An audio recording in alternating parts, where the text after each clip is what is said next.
آیت نمبر 75 سے دیکھیں گے۔ ان آیات میں اللہ تعالیٰ نے نبی صلی اللہ علیہ وسلم کی اس خواہش کو کہ یہود اللہ کے نبی صلی اللہ علیہ وسلم پر ایمان لے آئے، کہا کہ یہ تو مردے کو اپنے سامنے زندہ ہوتا دیکھ کر بھی نہ مانے تھے، اب یہ کیسے مانیں گے؟ اور حقیقت یہ ہے کہ وہ لوگ جن کو نہیں ماننا ہوتا وہ بہت بڑی بڑی نشانیاں دیکھ کر بھی نہیں مانتے، لیکن ایک سچے مومن کے دل میں اس چیز کی تڑپ ضرور ہونی چاہیے کہ لوگ ہدایت کی طرف آئیں، اور اگر وہ نہ آئیں تو اس کے بعد پھر ان کے بارے میں بدگمانی کرنے کی بجائے ان کے لیے دعا کرنی چاہیے۔ پھر اگلی بات اس میں ہم نے دیکھی کہ اللہ تعالیٰ نے ایمان والوں کی اس تڑپ کا ذکر کیا کہ ان کے دلوں میں اس چیز کی خواہش ہوتی ہے کہ لوگ اللہ کے دین کی طرف آنے لگے۔ پھر ایک اور چیز ہم نے اس میں دیکھی کہ جو لوگ یہ سوچ لیتے ہیں کہ ہم جو کام کرتے ہیں اس کو اللہ تعالیٰ نہیں جانتا، تو در حقیقت وہ اللہ تعالیٰ کے علیم بذات الصدور ہونے کا انکار کرتے ہیں۔ پھر آگے فرمایا آیت نمبر 78 میں وَمِنْهُمْ أُمِّيُّونَ لَا يَعْلَمُونَ الْكِتَابَ إِلَّا أَمَانِيَّ وَإِنْهُمْ إِلَّا يَظُنُّونَ، ان میں سے بعض ان پڑھ ایسے بھی ہیں کہ جو کتاب کے ظاہری الفاظ کو ہی جانتے ہیں اور صرف گمان اور اٹکل پر ہی ہیں۔ ان لوگوں کے لیے ویل ہے جو اپنے ہاتھوں کی لکھی ہوئی کتاب کو اللہ تعالیٰ کی طرف کی کہتے ہیں اور اس طرح دنیا کماتے ہیں۔ ان کے ہاتھوں کی لکھائی کو اور ان کی کمائی کو ویل، ہلاکت اور افسوس ہے۔ یہ لوگ کہتے ہیں ہم تو صرف چند روز جہنم میں رہیں گے۔ ان سے کہو کیا تمہارے پاس اللہ کا کوئی پروانہ ہے، یعنی اجازت نامہ ہے؟ اگر ہے تو یقیناً اللہ تعالیٰ اپنے وعدے کے خلاف نہیں کرے گا، ہرگز نہیں، بلکہ تم تو اللہ کے ذمے وہ باتیں لگاتے ہو جن کو تم خود بھی نہیں جانتے۔ یقیناً جس نے بھی برے کام کیے اور نافرمانیوں نے اسے گھیر لیا، وہ ہمیشہ کے لیے جہنمی ہے، اور وہ لوگ جو ایمان لائے اور نیک عمل کریں وہ جنتی ہیں، وہ جنت میں ہمیشہ رہیں گے۔ ان آیات کا ٹاپک ہے سستی نجات کے نادر نسخے۔ ان آیات میں اللہ تعالیٰ نے عام یہود کا تذکرہ کیا کہ جب اللہ کی کتاب ان کی زندگی سے نکلی تو اس کی جگہ پہ جھوٹی کہانیاں اور وہ آرزویں اور وہ قصے کہانیاں جو ان کے علماء نے گھڑ رکھی تھی اور لوگوں میں وہ اپنے رنگ روپ کی وجہ سے بہت معروف ہو چکی تھی، اس کا تذکرہ ہے۔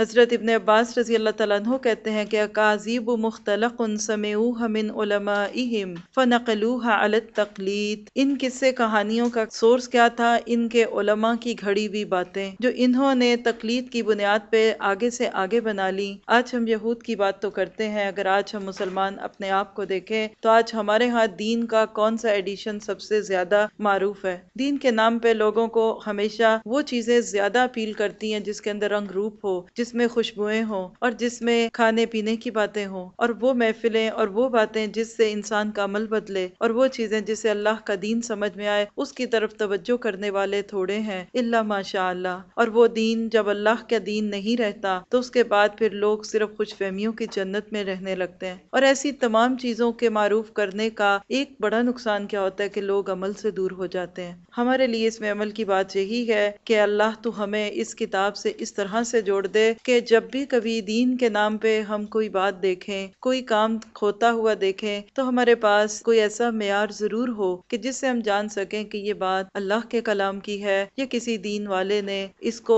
کسی دور میں کہاں شروع کیا ہوگا، لیکن بعد میں لوگوں نے اس کو سنتے سنتے کچھ سے کچھ بنا دیا۔ ایسے دین والوں کے سامنے لوگوں کی ایک بھیڑ ہوتی ہے، کیونکہ یہ دین آسان ہے، اپنی مرضی کے کام بھی کرتے جاؤ، خواہشوں پہ پابندی بھی نہ پڑے، اور اس کے ساتھ ساتھ تم دین والے بھی کہلا لو۔ اور ایسے لوگ عموماً پھر ایسے دین دینے والوں کی طرف نذرانوں کی بارش کرتے ہیں، جس کی وجہ سے ان لوگوں کی دنیا بھی چلتی ہے اور آخرت بھی چلتی ہے۔ ایسے لوگ اللہ تعالیٰ کے دین سے کوئی تعلق نہیں رکھتے۔ اللہ کا دین کیا ہے اس کا ذکر اگلی آیت میں ہے، وَإِذْ أَخَذْنَا مِيثَاقَ بَنِي إِسْرَائِيلَ لَا تَعْبُدُونَ إِلَّا اللَّهَ وَبِالْوَالِدَيْنِ إِحْسَانًا۔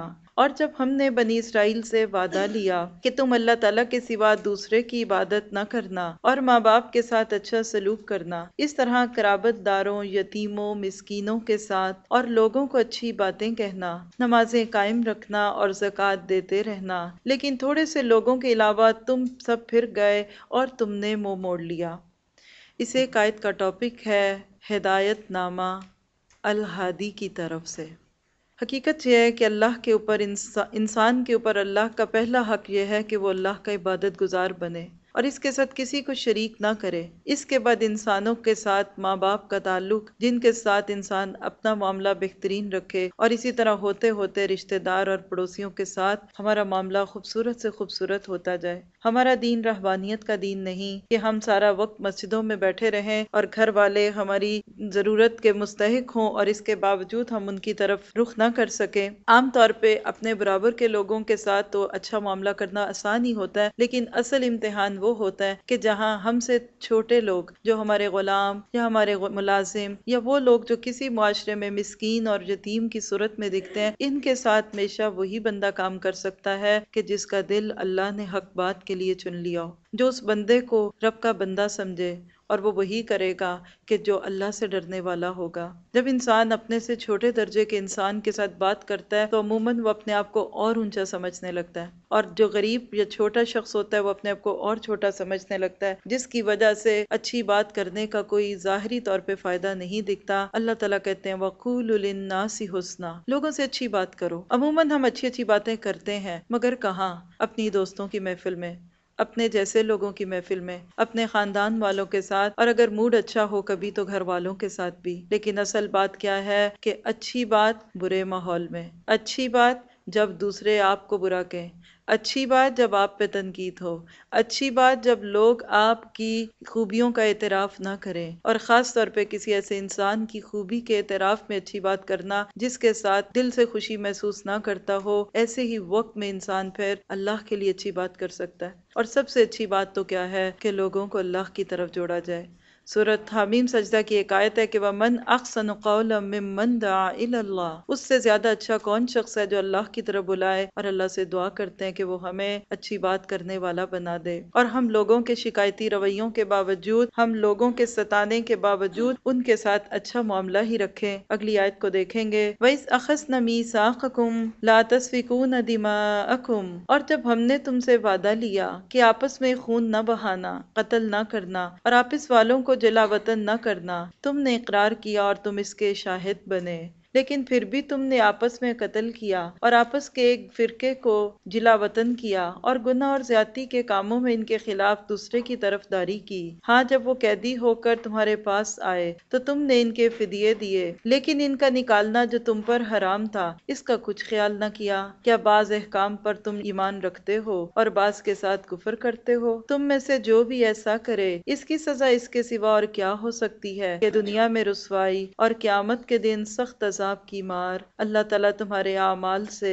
بے خبر نہیں ہے۔ یہ وہ لوگ ہیں جنہوں نے دنیا کی زندگی کو آخرت کے بدلے میں خرید لیا، ان کے نہ تو عذاب ہی ہلکے کیے جائیں گے اور نہ ان کی مدد کی جائے گی۔ ان آیات کا ٹاپک ہے نمائشی نیکیاں، حقیقی دین سے دوری۔ بنیادی طور پہ ان آیات میں یہود کی شریعت کا تذکرہ ہے، لیکن اس وقت ہم میں سے تمام سننے والے یقیناً مسلمان ہونے کا دعویٰ کرتے ہیں۔ اللہ تعالیٰ نے جو بات ہمارے سامنے رکھی اور وہ کیا ہے کہ جب اللہ کی چنی ہوئی کوئی قوم اللہ کی کتاب کے ساتھ پک اینڈ چوز کا معاملہ کرنے لگے، اَفَتُؤْمِنُونَ بِبَعْضِ الْکِتَابِ وَتَکْفُرُونَ بِبَعْضٍ، کچھ کو مان لے اور کچھ کو چھوڑ دے، تو ایسی قوموں کا پھر نصیب دنیا میں رسوائی اور آخرت کے اندر اللہ کے عذاب ہوں گے۔ اگر آج مجموعی طور پر امت مسلمہ کو دیکھیں تو کیا دکھتا ہے؟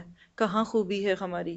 کون ہمیں اچھا کہتا ہے؟ کہاں آج مسلمان کو عزت ملی ہوئی ہے؟ آخر اس کی وجہ کیا ہے؟ کیا آج وہ اللہ کی ذات جس نے بدر میں فرشتوں کو نازل کیا، اور کیا وہ ذات جس نے انسانوں کو تھوڑا ہونے کے باوجود فتح دی، آج مسلمانوں کی مدد نہیں کر سکتا؟ کر سکتا ہے، لیکن شاید اس کی وجہ ہم خود ہی تو نہ ہو کہ آج ہم نے اپنے دین کو بھی ٹکڑوں میں تو نہیں بانٹ رکھا۔ جو چیز آسان لگتی ہے اس کو مان لیتے ہیں، جو چیز اپنے سے دور ہوتی ہے اس کے تو خوب دعوے کرتے ہیں، اس کا پرچار کرتے ہیں، لیکن جو ہی ہمارے اپنے عمل پہ زد پڑتی ہے تو ہم مصلحتوں کے نام پہ، کہیں مجبوریوں کے نام پہ، کہیں خاندان کے نام پہ، کہیں گھر والوں کی خوشی کے نام پہ ہم اس کو چھوڑنے لگ جاتے ہیں۔ اللہ کو پورا انسان پسند ہے، آدھا انسان تو کسی کو اچھا نہیں لگتا۔ 100 کا نوٹ ہے، آپ بازار میں جائیں گے کچھ نہ کچھ پھر بھی آ جائے گا، آپ اس 100 کے نوٹ کے 2 ٹکڑے کر کے آدھا نوٹ لے کے جائیں گے تو 1 روپے کی بھی ویلیو نہیں رہتی۔ اسی طرح مسلمان کی ویلیو تب ہے جب وہ اللہ کے دین کو پورے کا پورا لے، اور اللہ تعالی ہمیں اس کی توفیق عطا فرمائے۔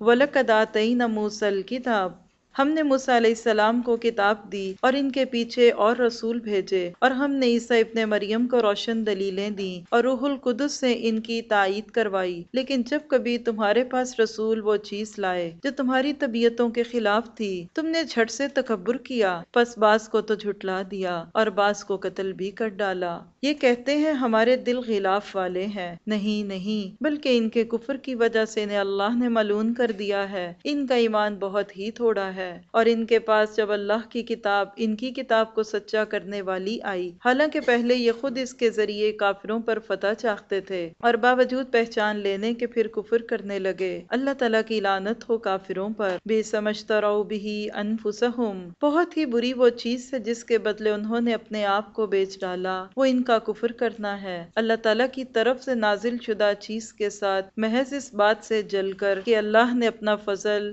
اپنے جس بندے پر چاہا نازل کر دیا۔ اس کے باعث جو لوگ غضب پر غضب کے مستحق ہوئے، اور کافروں کے لیے رسوا کرنے والا عذاب ہے۔ ان آیات کا ٹاپک ہے رہنما کتاب قومی تبرک بن گئی۔ اللہ کی کتابیں انسانوں کو ہدایت دینے کے لیے آتی ہیں، زندگی گزارنے کا ایک پورا پلان ہوتا ہے، ایک روڈ میپ، ایک گائیڈ لائن، ایک ایسا نقشہ کہ جس کے مطابق زندگی گزاری جائے تو انسان دنیا میں بھی عزت پاتا ہے اور آخرت میں بھی کامیابی اس کے قدم چومتی ہے۔ لیکن جب قوموں کے اندر زوال آتا ہے، اس وقت پھر لوگ کتاب کو وظیفوں کی کتاب تو بنا لیتے، ایسے وقت میں لوگ کتاب کو جن بھوت بھگانے کا ذریعہ تو بنا لیتے، موقع پڑے تو قسم کھانے کے لیے قول اقرار کی چیز تو بنا لیتے، لیکن عمل کی بات نہیں کرتے۔ کل تورات کا حال یہود نے یہی کیا، جس کی وجہ سے اللہ تعالیٰ نے ان کو امامت کے منصب سے اتار دیا۔ افسوس کی بات ہے کہ آج اکثریت مسلمانوں کی کر یہی رہی ہے کہ انہوں نے کتاب کو سینے سے تو لگایا ہوا ہے، لیکن اس سینے میں کتاب تو کئی سال سے جا چکی، لیکن سمجھ نہیں آتی، اس کتاب کے مطابق زندگی گزرتی نہیں۔ جب قرآن پڑھتے ہیں اس وقت وہ باتیں بس زبان تک تو رہتی ہیں، لیکن اپنی زندگی میں اس سے کوئی رہنمائی نہیں ملتی۔ ایسے وقتوں میں جب اللہ کا کوئی بندہ لوگوں کو سمجھانا چاہے تو وہ لوگ جنہوں نے ایک اپنا ہی دین بنایا ہوتا ہے، خواہشوں والا دین اور رونق میلے والا دین، پھر ان کو اچھا لگتا ہے کہ لوگ اسی دین پہ رہے۔ یہی معاملہ کل یہود نے اللہ کے نبی کے ساتھ کیا، یہی معاملہ انہوں نے حضرت یحییٰ اور زکریا کے ساتھ کیا، اور یہی معاملہ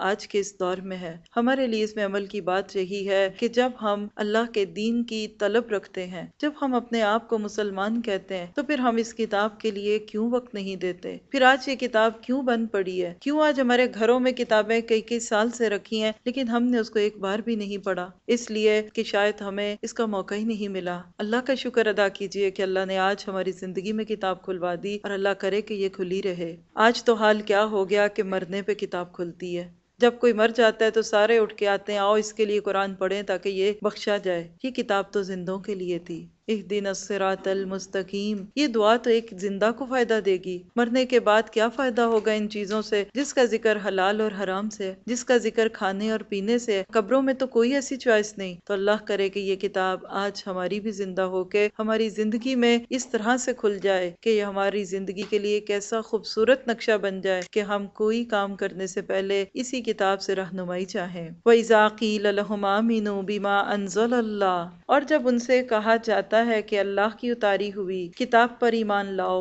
تو کہہ دیتے ہیں کہ جو ہم پر اتاری گئی اس پر ہمارا ایمان ہے، حالانکہ اس کے بعد والی کے ساتھ جو ان کی کتاب کی تصدیق کرنے والی ہے کفر کرتے ہیں۔ اچھا، ان سے یہ تو دریافت کریں کہ اگر تمہارا ایمان پہلی کتابوں پر ہے تو پھر تم نے اگلے انبیاء کو کیوں قتل کیا؟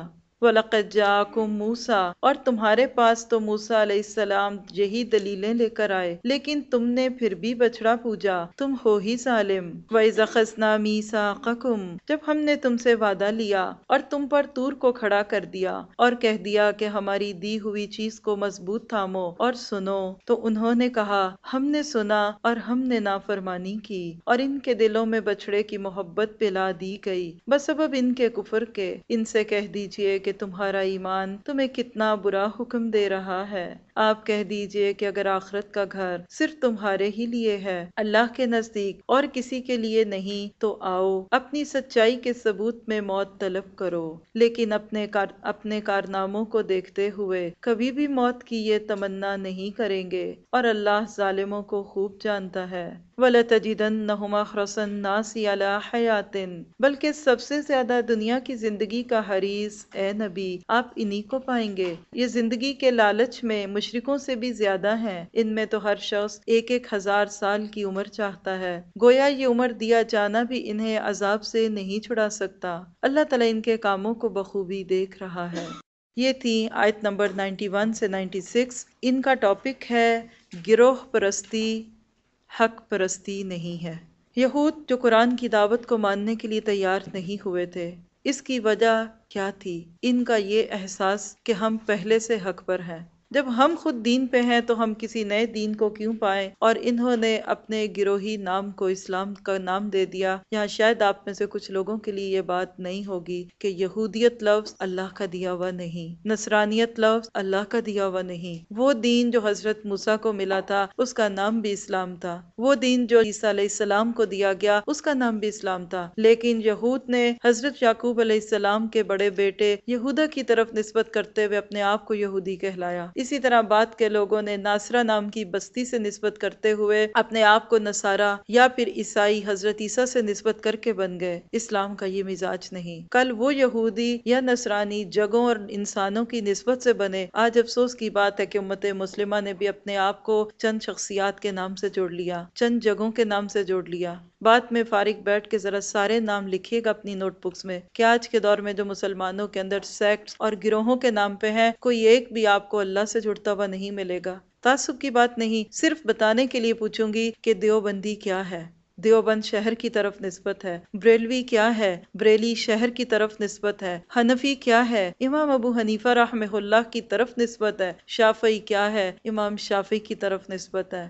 ہماری نسبت تو محمدی بھی نہیں، ہم تو محمد سے بھی نہیں جڑے صلی اللہ علیہ وسلم، اور ان کے بعد اگر کسی سے جڑنا ہوتا تو ابو بکر سے جڑتے۔ ہم تو ابو بکری بھی نہیں، ہم تو عمری بھی نہیں، ہم تو عثمانی نہیں بنے، ہم علوی نہیں بنے، تو پھر کیا ہمیں اس کے بعد کچھ بننے کی ضرورت ہے؟ لیکن افسوس کی بات ہے کہ آج اب کسی کو کہہ دیں کہ ہم مسلمان ہیں تو لوگوں کو یقین نہیں آتا، تسلی نہیں ہوتی۔ وہ کہتے ہیں اس کے بعد اور کیا، اس کے بعد اور کیا، کہ اس کے بعد بھی یہی، اس کے بعد بھی یہی، کیوں؟ مسلمان کون ہے مسلم؟ اللہ کا نام ہے الاسلام۔ دنیا میں ایک دین ہے صرف اسلام، جو ایک خالق کے طرف مڑتا ہے۔ اللہ کے ہم اپنے آپ کو محمدن بھی نہیں کہہ سکتے کیونکہ ہم نبی صلی اللہ علیہ وسلم سے نہیں جڑتے، تو لہٰذا یہاں یہی بات کر دی گئی کہ جب کسی کو اس کا گروہ اور اس کا نام اور اس کا فرقہ اتنا پیارا ہو جائے کہ اس کی طرف بلانا اور اسی کے ساتھ لوگوں کو جوڑنا وہ اپنی ساری دینداری سمجھ لے، تو ایسے لوگوں کی پھر اللہ کی نگاہوں میں کوئی زیادہ وقت نہیں رہتی۔ ایسے لوگوں کو جب قرآن کھلتا ہوا دکھتا ہے تو وہ بے چین ہونے لگتے ہیں، ان کو لگتا ہے کہ لوگ ڈائریکٹ سورسز سے جڑ گئے۔ اب تو ان کو پتہ چل جائے گا بات کیا ہے۔ شاید آپ کے لیے یہ بات بھی نہیں ہوگی کہ یہود کے دور میں کتاب کھولنے کی کسی انسان کو اجازت نہیں تھی، صرف ایک نسخہ ہوتا تھا پورے ملک میں، یا اس کے کم و بیش کچھ ہوں گے، اور وہ بھی بادشاہ کے دربار کے پیچھے کے ایک کمرے میں چھپا ہوتا تھا، اور اس کمرے تک جانے کی بادشاہ کو بھی اجازت نہیں ہوتی تھی۔ وہ پادری یا وہ مولوی اس دور کے نام سے آپ کہہ لیں کہ جو اسائنڈ ہوتے تھے گورنمنٹ لیول پہ، وہ اس کمرے میں جاتے۔ کوئی مسئلہ پیش آتا تو بادشاہ اس شخص کو کہتے پادری کو، جاؤ دیکھ کے آؤ اس کا کیا حکم ہے۔ اسی لیے تو دین اجارہ داری بن گیا، جس کا دل چاہا جو لکھا، جو چاہا مٹا دیا، اور کیا نتیجہ نکلا کہ اصل کتاب کھو گئی۔ کل ان کی کتابیں کھو گئی تھیں، آج ہماری کتاب موجود ہے، ایک ایک زبر زیر محفوظ ہے، لیکن آج امت کا مسئلہ کیا ہے کہ انہوں نے کتاب پڑھنا چھوڑ دی۔ آج ہماری زندگیوں سے کتاب پڑھنی چھٹ گئی تو امت کا حال دیکھ لیجئے۔ اس کلاس روم سے باہر نکل کے ذرا آپ دنیا کے اندر گھوم کے دیکھیں، مسلمان کھو گئے۔ آج مسلمانوں کے ادارے، مسلمانوں کے گھر، ان کی شادیاں، ان کی غمیاں، ان کی بازار، ان کی تجارتیں، دیکھیے اسلام نہیں رہا۔ وجہ کیا؟ کہ کتاب پہ عمل چھٹ گیا۔ ذرا سوچئے پھر اس قوم کا کیا حال ہوا ہوگا کہ جن کی کتابیں اتنی گم ہوئیں۔ تاریخ میں ایک ایسا دور گزرا، پوری زمین پہ تورات نام کی کوئی کتاب نہیں تھی، ساری کتابیں جلائی گئیں، کیونکہ جب کوئی قوم اپنی کتابوں کو نہیں پڑھتی تو اللہ سے حکمرانوں کو بھیجتا ہے کہ جا کے انہی کتابوں میں آگ لگا کے اسی کے اندر انسانوں کو جلا کے رکھ دیں۔ اللہ کا بھی وعدہ ہے کہ جب کسی چیز کی قدر نہ کی جائے تو وہ نعمت چھن جاتی ہے۔ اللہ نہ کرے امت مسلمہ پہ ایسا کوئی وقت آ جائے۔ یہ تو ذات نے وعدے لیے ہوئے ہیں کہ اس کتاب کی حفاظت کے، ورنہ آج ہم نے بھی کچھ کمی نہیں کی۔ اللہ تعالی ہمیں اس کتاب کا حق ادا کرنے کی توفیق دے۔ دوسری بات ان آیتوں میں ہم نے دیکھی کہ یہود کی دنیا سے محبت، کتنی زیادہ ان کو محبت تھی دنیا سے کہ مرنا نہیں چاہتے تھے۔ دعویٰ کیا کرتے تھے کہ وی آر چوزن پیپل، ہم چنے ہوئے لوگ ہیں، چنے ہوئے لوگ ہیں اس لیے صرف ہم جنت میں جائیں گے۔ کل یہ دعویٰ یہود کا تھا، آج یہ دعویٰ مسلمان کا ہے۔ کیا آج مسلمان یہ نہیں کہتے؟ کل انہوں نے بھی یہ دعویٰ کیا، آج مسلمان نے بھی یہی دعویٰ کیا۔ فرق کیا رہا دونوں میں؟ کل وہ خوش فہمی کا شکار تھے کہ صرف اپنے آپ کو یہودی کہلا لو تو جنت مل جائے گی۔ آج مسلمان نے یہ سوچ لیا کہ چونکہ میں مسلمان ہوں مجھے کون میری جنت سے روکے گا۔ تو یاد رکھیے کہ جنت کسی کا آبائی گھر نہیں۔ آج دنیا میں تو کوئی دوسرے ملک والا آپ کو ویزا نہ ہونے کی وجہ سے اندر داخل نہیں ہونے دیتا۔ آپ امیگریشن کے اندر کھڑے رہیں، جب تک آپ کے پیپر کلیئر نہیں ہوتے آپ کو آنے نہیں دیتے۔ تو کیا جنت سستی رہ گئی؟ جس کا جو دل چاہا وہ آ جائے، جو جتنا چاہے بھاگ کے آنا چاہے، جو جتنی کوشش کر لے۔ اور آج دیکھیے کہ جو کوششیں ہیں مرنے سے بچنے کی، مرنا کون چاہتا ہے؟ کوئی نہیں چاہتا۔ آج دنیا میں ایک ایسا طریقہ علاج مقرر کر لیا گیا، یعنی ایسی مشینیں ایجاد ہو چکی ہیں کہ مرنے سے کچھ عرصہ پہلے انسان کو فریز کر دیتے ہیں۔ بڑے بڑے چیمبرز ہوتے ہیں، بالکل جیسے بڑے بڑے سلنڈرز ہوتے ہیں، نائٹروجن گیس لیکوڈ قسم کی ہوتی ہے، وہ اس کے اندر ڈالتے ہیں اور مرنے سے پہلے ہی باڈی کو جما دیتے ہیں، فریز کر دیتے ہیں۔ کس عقیدے سے یہ کر رہے ہیں کہ آج ان کو ہم فریز کر دیتے ہیں، 50 60 100 سال کے بعد جب کبھی اس بیماری کا علاج ہوگا تو ہم اس کو میلٹ کریں گے اور دوبارہ ان جسموں کو زندگی دیں گے۔ اور آپ کو پتا ہے کہ ایک جسم کو فریز کرنے کا تقریباً $150,000 اس کا خرچہ ہے، یعنی $1.5 lakh جو ہے وہ خرچ ہے۔ سر کو اگر صرف کوئی محفوظ کرانا چاہتا ہے تو 50,000 ہے، غالباً اس کو کریونکس بولتے ہیں۔ یہ کیا ہے؟ اللہ نے کہہ دیا وَلَتَجِدَنَّهُمْ أَحْرَصَ النَّاسِ عَلَىٰ حَيَاةٍ۔ چلے دوسرے تو کریں، آج مسلمان کا کیا حال ہے؟ ہمیں موت کا لفظ سنتے ہی کیوں خوف آنے لگتا ہے؟ ہم کیوں مرنا نہیں چاہتے؟ ہم کیوں ہر وقت اپنی صحت کے پیچھے پڑے رہتے ہیں؟ ہمیں وقت کیوں نہیں ملتا اللہ کے کام کے لیے؟ آج ہمارا وہاں اپوائنٹمنٹ، آج ہم وہاں جا رہے ہیں۔ مومن تو موت سے محبت کرتا ہے، وہ اپنے آپ کو مارتا نہیں، وہ اپنے آپ کو مارنا نہیں چاہتا، لیکن اس کے باوجود دنیا میں اس کا دل نہیں لگتا۔ تو اللہ کرے کہ ہم اس دنیا کے لیے ایسے کام کر لیں، ایسی تیاریاں کر لیں کہ خود بخود ہمارا اللہ کے پاس جانے کو دل چاہے۔ پھر بھی ہم خود نہیں جائیں گے، ہم اپنی صحت کا خیال رکھیں گے۔ ان ساری باتوں کا یہ مقصد نہیں ہے کہ ہم اپنے آپ کو خود ہی تکلیف دیں، لیکن بات یہ ہے کہ موت سے ڈرنا نہیں بلکہ موت سے بات کے لیے تیاری کرنی ہے۔ جس نے تیاری کی ہو اس کو تو مہمان کے آنے کا انتظار ہوتا ہے۔ ہم بھی جب اپنی زندگیوں میں تیاریاں کر لیں گے تو ہمیں ملک الموت کے آنے کا انتظار لگا رہے گا۔ کیا کیوں نہیں رہے؟ میں تو منتظر ہوں، میں تو اپنے رب کو ملنا چاہتی ہوں۔ اور جب وہ کہے گا کہ آؤ چلو اپنے رب کی طرف، تو خوشی خوشی اپنے رب کی طرف چلیں گے۔ یا ایتھا النفس المطمئنہ، ہم نے اس سست انسان کی طرح نہیں ہونا کہ جو یہ تو کہتا رہے مہمان آنے والے مہمان آنے والے، لیکن پھر اس کے لیے وہ تیاری نہ کرے۔ اور نتیجہ کیا نکلے کہ وہ ایسے کام نہ کرے اور خوف کھاتا رہے کہ اگر مہمان آگے تو میں کیا کروں گا، مہمان آگے تو میں کیا کروں گا۔ اور اللہ کرے کہ ہم اس بات والی دنیا کے لیے آج اس دنیا میں ہی تیاری کرنے والے بن جائیں۔ یہ اس ذات کا حکم ہی ہے جو وہ ہمیں۔ چلیے آگے چلتے ہیں آیت نمبر 97 سے۔ قُلْ مَنْ كَانَ عَدُوًّا لِجِبْرِيلَ فَإِنَّهُ نَزَّلَهُ عَلَىٰ قَلْبِكَ بِإِذْنِ اللَّهِ۔ اے نبی آپ کہہ دیجئے کہ جو جبریل کا دشمن ہو، اس نے آپ کے دل پر پیغام باری تعالیٰ اتارا ہے، جو پیغام ان کے پاس کی کتاب کی تصدیق کرنے والا اور مومنوں کو ہدایت اور خوشخبری دینے والا ہے۔ تو اللہ بھی اس کا دشمن ہے۔ جو شخص اللہ کا اور اس کے فرشتوں اور اس کے رسولوں اور جبرائیل اور میکائیل کا دشمن ہو، ایسے کافروں کا دشمن خود اللہ تعالیٰ ہے۔ اور یقیناً ہم نے آپ کی طرف روشن دلیلیں بھیجی ہیں جن کا انکار سوائے بدکاروں کے کوئی نہیں کرتا۔ یہ لوگ جب کبھی کوئی عہد کرتے ہیں تو ان کی ایک نہ ایک جماعت اسے توڑ دیتی ہے، بلکہ ان میں سے اکثر ایمان سے خالی ہیں۔ جب کبھی ان کے پاس اللہ کا کوئی رسول ان کی کتاب کی تصدیق کرنے والا آیا، ان اہل کتاب کے ایک فرقے نے اللہ کی کتاب کو اس طرح پیچھے ڈال دیا گویا کہ جانتے ہی نہ تھے۔ یہ تھی آیت نمبر 97 سے 101۔ ان کا عنوان ہے اللہ کی کتاب کو پسے پشت ڈال دیا اور انجان بن گئے۔ پچھلے دور میں یہود کی سرکشی کے نتیجے میں بار بار ان کو سخت سزائیں دی گئیں۔ اللہ تعالیٰ ان کو جو سزا دیتے تھے وہ پیغمبر کی زبان سے دی جاتی تھی، اور پیغمبر کو اس سزا کے آنے کی خبر فرشتہ دیتا تھا، اور وہ فرشتے جبرائیل علیہ السلام ہوتے تھے۔ ایک موقع پہ کچھ اس قسم کی بات ہوئی کہ یہود نے کچھ سوال پوچھے، اللہ کے نبی صلی اللہ علیہ وسلم نے ان کا جواب دے دیا۔ اب جواب سن کے ان کو ماننا پڑتا، تو کہنے لگے یہ بتائیے کہ یہ آپ کو جواب کس نے دیا ہے، یہ کیسے آپ کے پاس آئی ہے بات؟ تو آپ نے کہا کہ جبرائیل علیہ السلام کے ذریعے۔ کہیں گے اچھا، بس جبرائیل سے تو ہماری پکی دشمنی ہے، یہ تو اتنی سخت شریعت لے کے آتے تھے تورات کی صورت میں، اور یہ تو ہم پر عذابوں کی بات کرتے تھے، لہٰذا ہم نہ مانیں گے۔ تو بات وہی ہے کہ نہ ماننے کے سو بہانے۔ جس کے دل میں تڑپ نہیں ہوتی نا، وہ نہیں مانتا، وہ اٹکلیں کرتا ہے، وہ بہانے کرتا ہے۔ لیکن جس کو حقیقت میں ہدایت کی طلب ہوتی ہے، وہ تو اللہ کا شکر ادا کرے گا کہ کوئی مسیحا آئے اور مجھے ہدایت دے۔ اور جس کے دل میں تڑپ نہیں، وہ تو اسی بات میں کھو جائے گا کہ کون کیسے۔ میں اس کی چھوٹی سی مثال آپ کو ایسے دے سکتی ہوں کہ اگر آپ کا کوئی بہت قیمتی پیکج آنے والا ہو، آپ اس کا دن رات انتظار کر رہے ہو، تو جب آپ کو وہ ملے گا تو آپ کیا کہیں گے؟ یہ فیڈیکس کے ذریعے کیوں آیا ہے؟ یہ یو پی ایس کے ذریعے سے کیوں آیا ہے؟ یہ میری مرضی کی شپنگ کمپنی سے کیوں نہیں آیا؟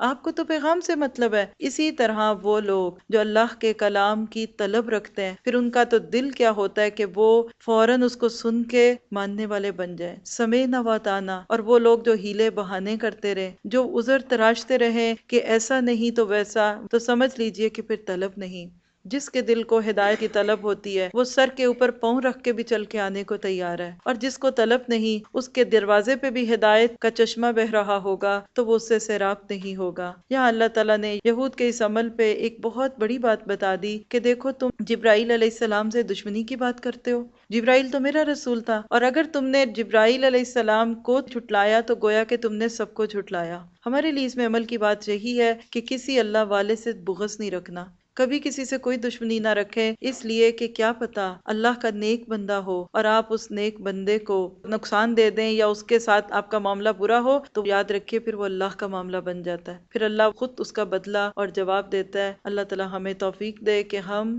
دین کی بنیاد پہ لوگوں سے محبت کریں، اپنے ناموں اور اپنے مسلکوں اور اپنے جماعتوں کے نام سے محبت نہ کریں۔ پھر اس کے بعد ان آیتوں میں ہم نے ایک اور چیز دیکھی، اور وہ کیا کہ جب لوگ اپنی مرضی کا دین چاہتے ہیں نا، تو پھر ان کو اللہ کی کتاب اچھی نہیں لگتی، تو وہ کیا کرتے ہیں کہ اپنی کتاب اللہ وراء ظہورہم، کتاب کو پس پش ڈال دیتے ہیں۔ کتاب کو پس پش ڈالنے کا مطلب کیا ہے کہ وہ کتاب صرف برکت کی کتاب تو بن جاتی ہے، عمل میں نہیں رہتی۔ یہود نے یہی کیا، اور جب بھی کبھی کسی نے اللہ کی آئی ہوئی کتاب کو پس پش ڈالا تو پھر اس کے بعد کچھ تو پکڑ نہیں تھا نا۔